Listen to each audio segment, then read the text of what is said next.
Welcome to this story. Not just any story, but the story of the most powerful, most influential, and most respected man in the history of the world. This is not a fairy tale. This is not fiction. This is the real story of a man who was born an orphan, lived in silence, walked alone, was laughed at, hated, attacked, but changed the entire world forever with nothing in his hand but the truth. This is the story of a man who had no wealth, no army, no media, no government, and yet he conquered hearts, not lands. He fought ignorance, not people. He defeated darkness not with violence but with patience, kindness, and character. His name is spoken more than any other name on earth. His words are followed by billions.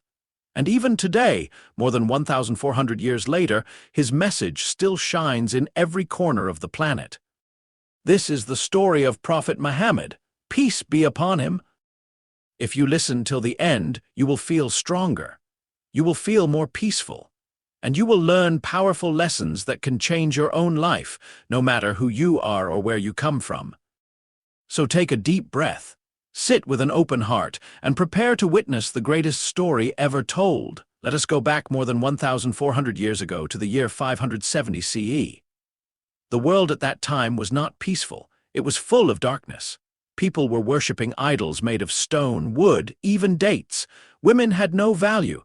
Baby girls were often buried alive by their own fathers. There were no human rights. The poor were crushed. The slaves were tortured. Wars were common. Truth was rare. Lies were normal. And in the middle of this darkness, a baby was born in the holy city of Mecca on a Monday morning. His name was Muhammad ibn Abdullah, but he didn't open his eyes to a loving father because his father Abdullah had already died before he was born.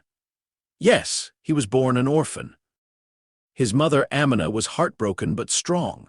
She held her child close and named him Muhammad, which means the praised one. People around her asked why not name him after his father. She replied, "Because I want him to be praised not just by people on earth but by the one in the heavens."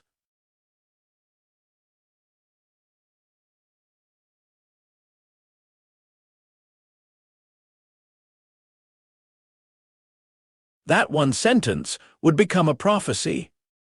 For the first few years, baby Muhammad was raised in the desert by a kind woman named Halima, as was tradition in Arab culture.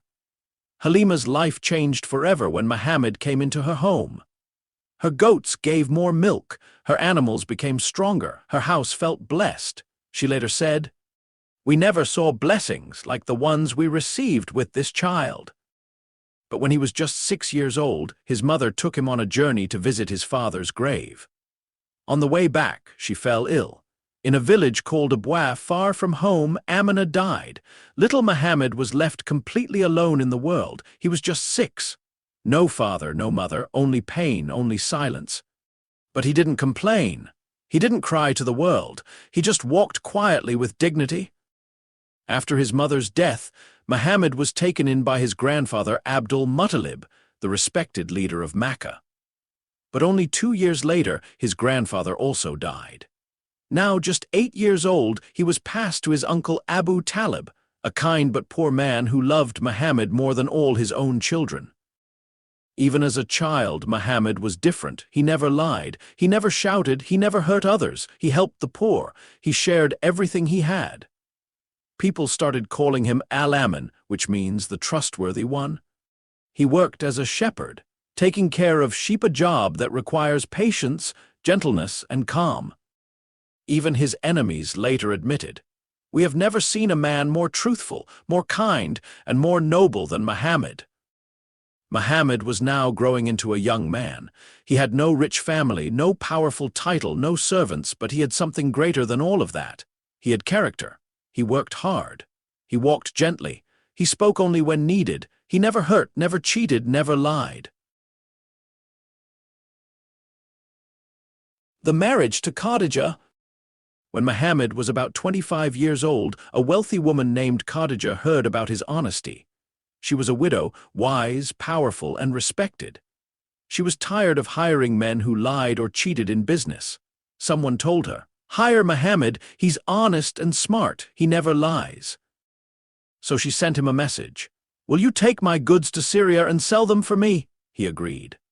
When he returned, Khadija noticed something strange. He had brought back more profit than any man before him, but more than that, he didn't keep any extra for himself.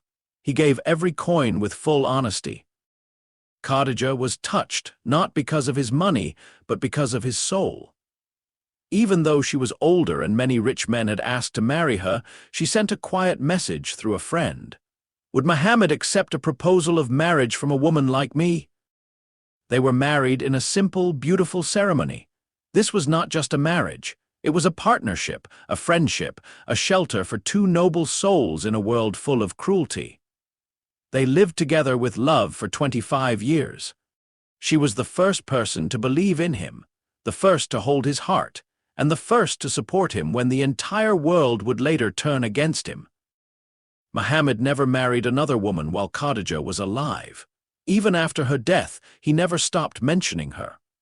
Years later, when he had everything, power, followers, victory, he still said, "She believed in me when no one else did."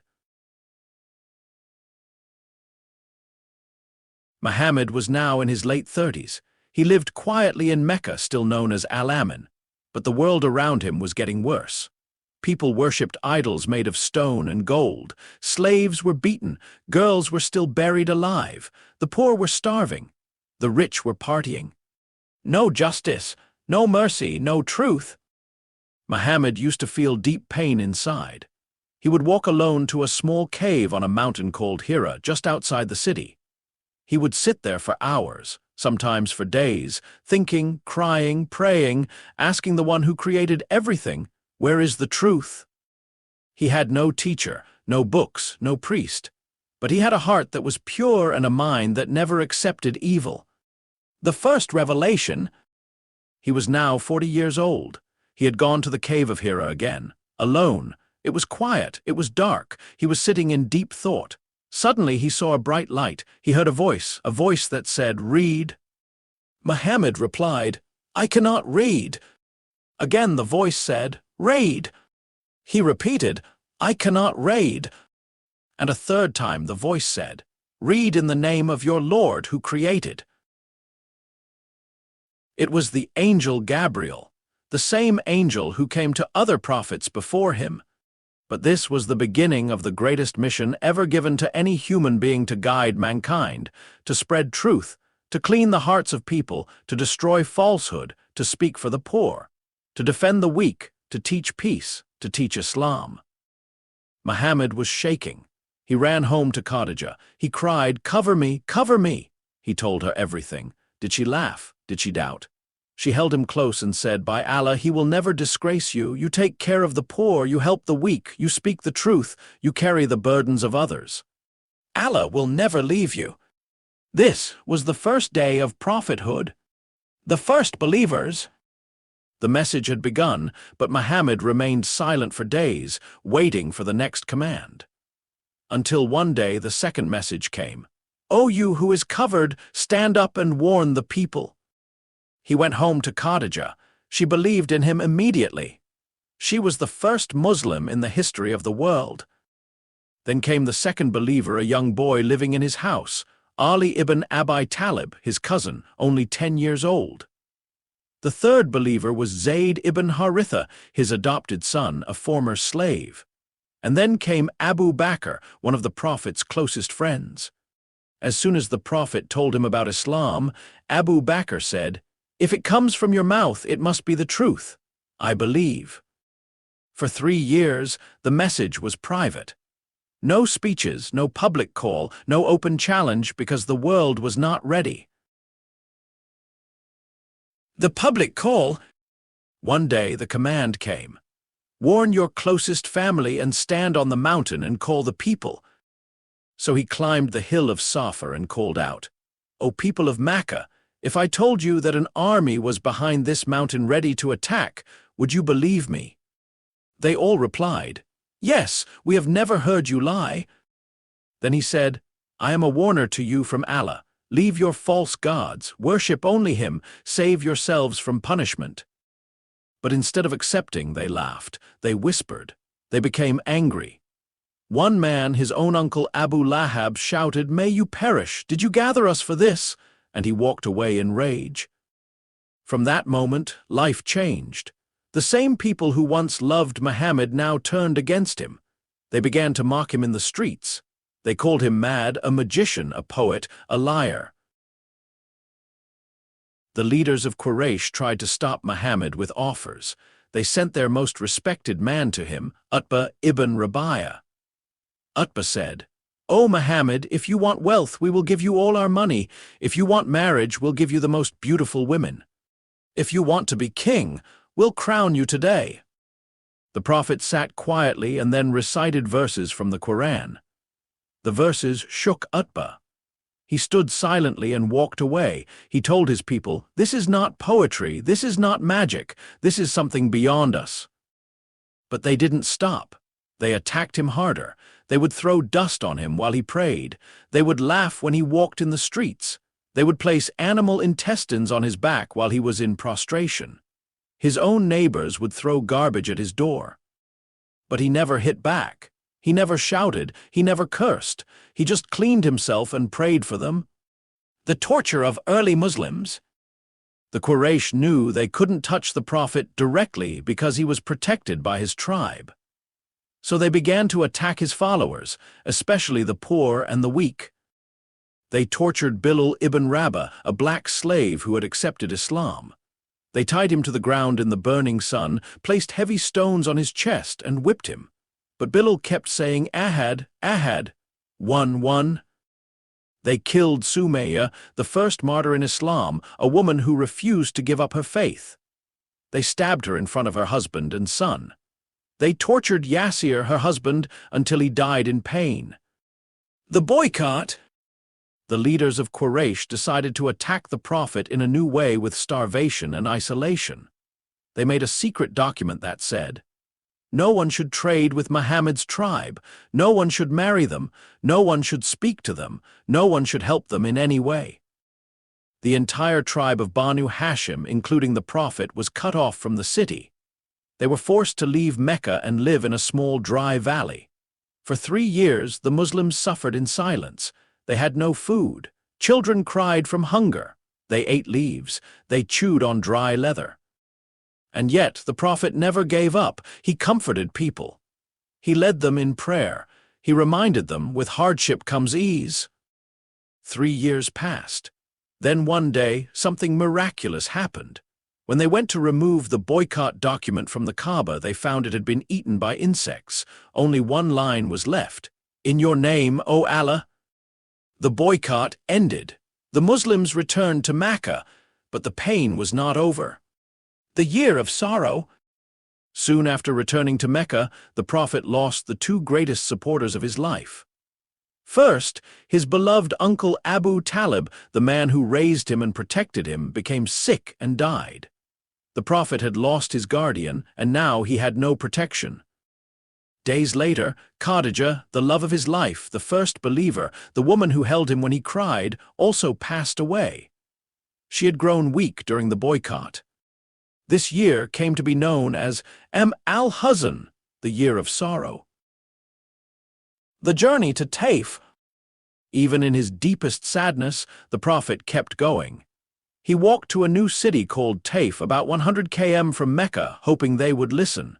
But they laughed. They mocked him. They sent children into the streets to throw stones at him. He was bleeding. His sandals were full of blood. He ran to a garden and sat under a tree, tears in his eyes, his face wounded.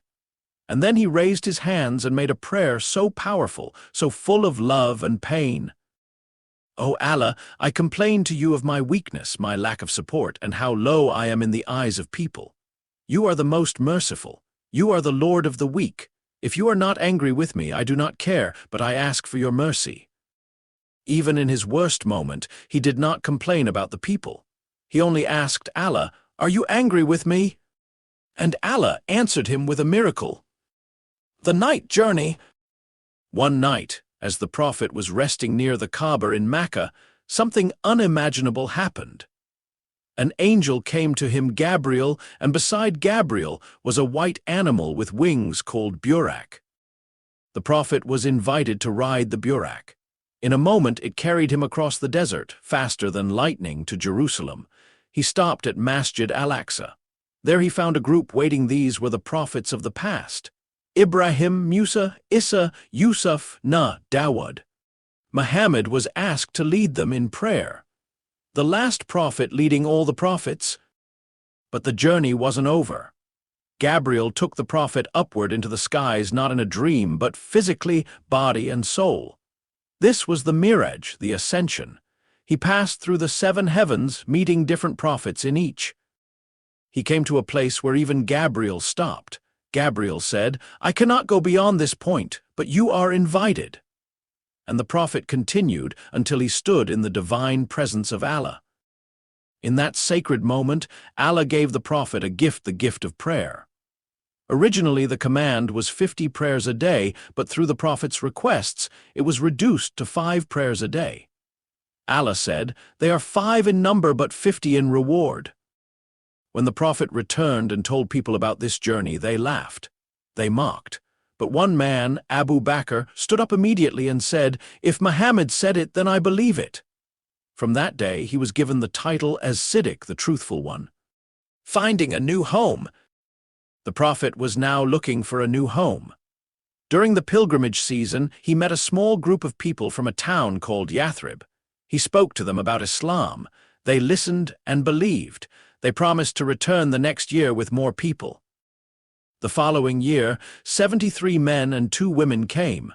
They made an oath called the second pledge of Aqaba, promising, "We will protect you like we protect our own families." The prophet now had a home waiting for him.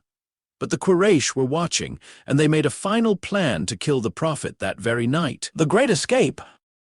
They gathered young men from every tribe to attack him simultaneously. But Allah warned the prophet. He turned to Abu Bakr and said, "We have been given permission. It is time." That night, the Quraysh surrounded the prophet's house, waiting to kill him in his sleep. But inside, Ali ibn Abi Talib was sleeping in his bed, wearing his cloak to protect him. The prophet had already slipped out silently. He and Abu Bakr left the city and hid in a cave called Thawr for 3 days. The Quraysh searched everywhere. At one point they stood at the entrance of the cave. Abu Bakr whispered, "If they look down, they will see us." But the prophet calmly said, "Do not be afraid. Allah is with us." Allah sent a spider to spin a web across the cave entrance, and a dove made a nest. When the Quraysh reached the cave, they said, "No one could be inside. The web and eggs are undisturbed," and they left. After the danger passed, the prophet and Abu Bakr continued their journey across the burning desert until they reached Yathrib. When they arrived, the people were waiting. Men, women, and children stood outside every day watching the road. When he finally came, the whole city cheered. They sang, "The moon has risen over us from the valleys of Wada. We must give thanks as long as there are those who pray to Allah." Yathrib was no longer just a city. It became Medina, the city of the prophet. For the first time in 13 years, the Muslims were free. They built a mosque simple, with palm trunks and dirt floors, but filled with light and unity. The prophet created a brotherhood between migrants and locals. He signed treaties with Jewish tribes. He built a peaceful society based on justice, equality, and faith. But the Quraysh were not done. They wanted to crush Islam before it could grow. The Battle of Badr. 1 year after the Hira, the Quraysh sent a large army to attack Medina. The Muslims were only 313 men, poorly equipped. The Quraysh had 1,000 men, hundreds of horses, and heavy armor.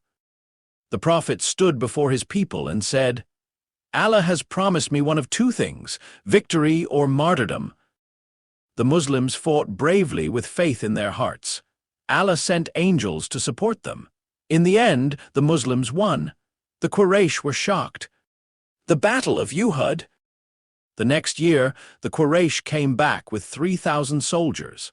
The prophet prepared 700 Muslims to defend Medina. In the beginning, the Muslims were winning, but some archers disobeyed orders. The Quraysh attacked from behind. Many Muslims were injured and martyred. The prophet himself was wounded, his tooth was broken, his face was bleeding. But he stood up again and called his people. "Come to me, I am the messenger of Allah." It was a lesson that disobedience brings defeat, but it did not end the mission. The Battle of the Trench. Later, the Quraysh gathered 10,000 soldiers to destroy Medina. The Muslims were only 3,000, but they used wisdom. A companion named Salman the Persian suggested digging a trench around the city. When the Quraysh arrived, they were shocked. Their horses could not cross. They waited for weeks. Allah sent a powerful wind that blew their tents and supplies. They left in fear. The Treaty of Hudaybiyah. The Prophet decided to go to Mecca for peace, not war. He and 1,400 companions went to perform Umrah. The Quraysh blocked them. After tense talks, both sides agreed to a peace treaty. Some Muslims felt disappointed, but the Prophet said, "This is a victory." And he was right. In the peace that followed, more people entered Islam than in all the years of war. The conquest of Mecca. Finally, the Quraysh broke the treaty. The Prophet gathered 10,000 Muslims and marched toward Mecca. When they entered the city, instead of revenge, the Prophet said, "Today is the day of mercy." He forgave them all. He walked to the Kaaba and removed all 360 idols. He said, "Truth has come, falsehood has vanished." He stood before the people of Mecca and said, "What do you think I will do with you?" They replied, "You are a noble brother, son of a noble brother." And he said, "Go, you are free." That day, the people who had once tried to kill him now wept and accepted Islam. In the next few years, Islam spread across Arabia. Tribes came from every direction to accept the message. Then one day the Prophet received a final verse. "This day I have perfected for you your religion and completed my favor upon you." Shortly after, the Prophet fell ill. On his final day, he lifted the curtain from his room and saw the Muslims praying together. He smiled. That was his last moment. The greatest man to ever walk this earth returned to his Lord. He was buried in the room of his wife Aisha, beside the mosque he built with his own hands. Final lessons. 1. He was born an orphan but changed the world. You don't need perfect conditions, you need purpose. 2. He lost everything but never gave up. Strength is not in your body, it's in your heart. 3. He forgave his enemies when he could have destroyed them. True power is not revenge, it's mercy. 4. He didn't ask for money or fame. He wanted to lift others, not himself. 5. He taught us to pray, to forgive, to stand for justice, to serve the poor, and to speak the truth even when no one listens. 6. He left this world with no gold, no palace, no army, just a legacy of light, a message that you are not worthless, that you are not alone, that every soul matters, that the world can change if you walk with faith. One man, one mission, one God, and the world was never the same again. This was the life of Prophet Muhammad, peace be upon him, told with love, truth, and respect. Thank you for listening to the most powerful story ever told.